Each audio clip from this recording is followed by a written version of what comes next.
Hello, in this video we're learning how to find the inverse of a function using a function machine. We can call it a flow diagram. So our question is find the inverse of the function, the square root of 2x plus 5. So let's first draw the function machine of this function, and that is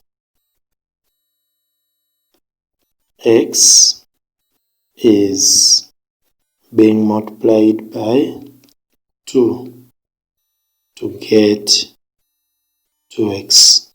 And then after we add a 5, and that gives us 2x plus 5.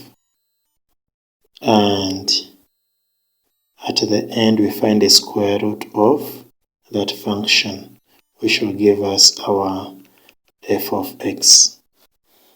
Now to find the inverse, we start our operations from the right, and we have to find the inverse of those operations. Now the inverse of square root is square, so x is going to be squared, and after squaring x we get that. And the inverse of addition is subtraction, so we shall be subtracting 5, and that will give us x squared minus 5.